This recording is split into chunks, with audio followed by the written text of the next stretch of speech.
हमारे साथ जुड़े रहने के लिए हमारे चैनल को सब्सक्राइब जरूर से कर ले। हर्ष का मन न ही इस समय बाहर जाने का हो रहा था और न ही बाहर का कुछ खाने का। उसका दिल कर रहा था कि बचा खुचा समय वह सबके साथ सुकून से घर में बिताए और तान्या के हाथ का बना घर का गर्म खाना खाए। पर बच्चों और तान्या की बात न मानकर वह अपराध भावना से घिरना नहीं चाह रहा था। अतः बेमन से ही वह सबको साथ लेकर पिज्जा हट चला गया। दूसरे दिन फिर सुबह सुबह ही वह चंडीगढ़ के लिए निकल गया। ट्रेन में बैठते ही हर्ष ने सोचना शुरू कर दिया कि कहीं कुछ ऐसा रह तो नहीं गया जिसकी वजह से तान्या को परेशान होना पड़े। पर जब उसे ऐसी कोई बात याद नहीं आई तो उसने सुकून के साथ सीट पर सिर टिकाकर आंखें बंद कर लीं। चंडीगढ़ जाने के साथ ही हर्ष की जिंदगी से आराम और सुकून शब्द गायब हो गए।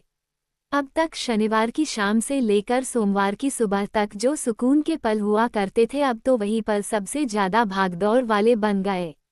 ऑफिस से छूटते ही वह स्टेशन की ओर भागता, फिर ट्रेन से उतरकर ऑटो पकड़कर घर पहुंचता। तब तक बच्चे तो सो चुके होते थे, इसलिए बच्चों के साथ वक्त बिताने की खुशी में वह सुबह जल्दी उठ जाता। फिर सारा दिन साप्ताहिक खरीदारी या बच्चों को घुमाने फिराने में निकल जाता।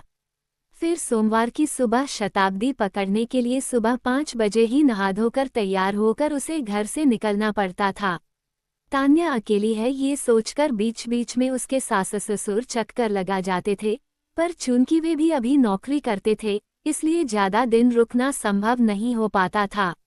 एक शनिवार जब हर्ष घर आया तो घर पर तान्या की मां सारिकाजी उसके साथ रहने के लिए आई हुई थीं। तान्या के मुंह से उसकी परेशानी सुनकर वे कुछ दिनों के लिए उसके पास रहने को आ गई थीं। हर्ष को देखते ही उनके चेहरे पर चिंता की लकीरें खींच गईं। हर्ष बेटा, आपका स्वास्थ्य इतना गिर कैसे गया है? चेहरे से रौनक ही गायब हो गई है।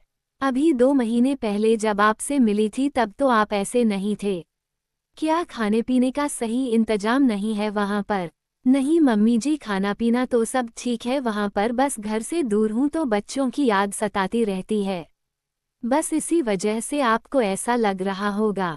अब आज घर आया हूँ तो कल देखिएगा मेरा चेहरा भी चमकने लगेगा। दूसरे दिन सुबह से ही हर्ष फिर घर की व्यवस्था और बच्चों की फरमाइशें पूरी करने में जुट गया। डिनर के लिए जब फिर सब ने बाहर का प्रोग्राम बनाया तो सारिकाजी ने रोकते हुए कहा कि कल सुबह ही हर्ष को निकलना है तो इस समय सब घर पर ही रहो, घर पर ही बनाओ खाओ। मगर बच्चे नहीं माने तो सारिकाजी ने कहा, ठीक है तुम सब जाओ, मैं नहीं जाऊंगी, मैं अपने लिए यहीं कुछ बना लूंगी। निकलते निकलते हर्ष ने कहा, मम्मी जी आप अपने लिए जो भी बनाइएगा उसमें 2 रोटियां मेरी भी बना दीजिएगा, मैं भी घर आकर ही खा लूंगा, बाहर का खाना खा खाकर मन भर गया है मेरा। सारिकाजी ने उस समय तो कुछ नहीं कहा, लेकिन दूसरे दिन हर्ष के जाने के बाद तान्या को आड़े हाथों लिया। तान्या, तुझे क्या लगता है हर्ष की पोस्टिंग दूसरे शहर में हो गई है तो उसमें उसका कोई गुनाह है? तुझे यहाँ अकेले रहना पड़ रहा है तो इसमें उसका कोई कसूर है? क्या सोचती है तू? क्या अकेले रहने से परेशानियों का सामना केवल तुझे ही करना पड़ रहा है? हर्ष बड़ा ऐश कर रहा है वहाँ पर। कैसी बीबी है तू कि तुझे उसका खराब हो रहा स्वास्थ्य और ढलता जा रहा चेहरा नहीं दिख रहा है? देख रही हूँ एक दिन के लिए इतनी दूर से बेचारा भागा भागा बीवी बच्चों के पास रहने के लिए आया और सारा दिन तुम लोगों की जरूरतें और फरमाइशें पूरी करने में लगा रहा, एक पल भी चैन से नहीं बैठ पाया। क्या उसके शरीर को आराम की जरूरत नहीं है? पर माँ, मैंने ऐसा क्या कर दिया जो आप इतना नाराज हो रही हैं मुझ पर? आपको ऐसा क्यों लगने लगा कि मुझे हर्ष की चिंता नहीं है? ऐसा क्या देख लिया आपने जो मुझे इतना डांट रही हैं? देख तान्या, जब से हर्ष चंडीगढ़ गया है तब से मैं तेरे मुंह से बस यही सुनती आ रही हूँ कि मैं अकेले कैसे रह रही हूँ, यह मैं ही जानती हूँ। मुझे कितनी परेशानियों का सामना करना पड़ रहा है कि क्या बताऊं। ये बात तू अपने मायके ससुराल के एक इंसान को बता चुकी है।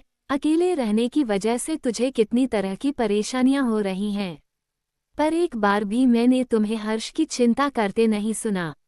एक बार भी मैंने तेरे मुंह से यह नहीं सुना कि हर्ष वहाँ क्या खाता होगा।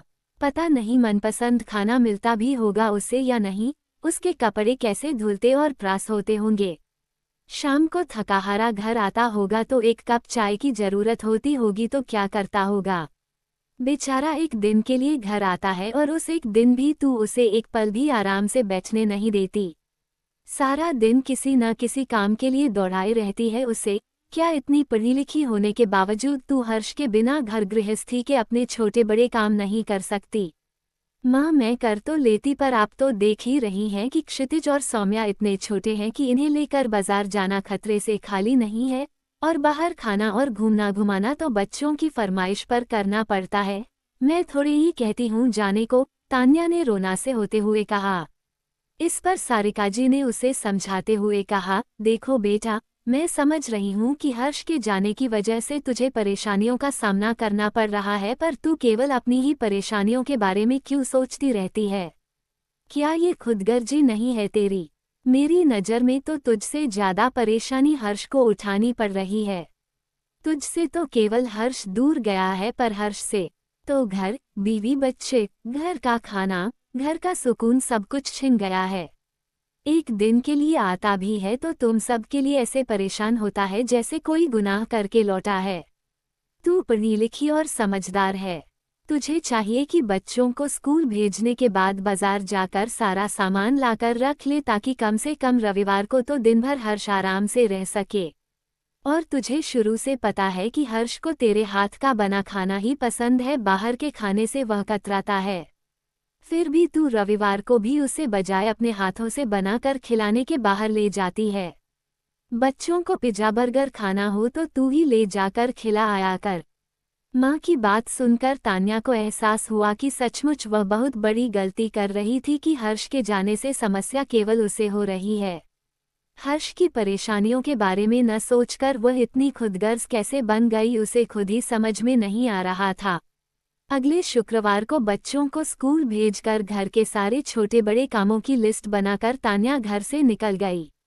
उसने तय कर लिया था कि अब आगे से हर्ष के आने पर उसे किसी काम के लिए बाहर नहीं भेजेगी, बल्कि अब पूरा रविवार वे सब हर्ष के साथ घर पर ही बिताएंगे, ताकि उसे शारीरिक और मानसिक दोनों तरह से आराम मिल सके।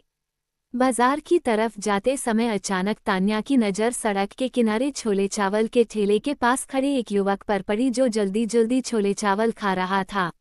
उसे देखते ही न जाने क्यों तान्या की आंखों से आंसू गिरने लगे। वह सोचने लगी कि हर्ष भी तो आखिर भूख लगने पर ऐसे ही जहां कहीं भी जो कुछ भी मिल जाता होगा खाकर अपना पेट भर लेता होगा। मनपसंद चीजों की फरमाइश करके बनवाना और खाना तो भूल ही गया होगा हर्ष।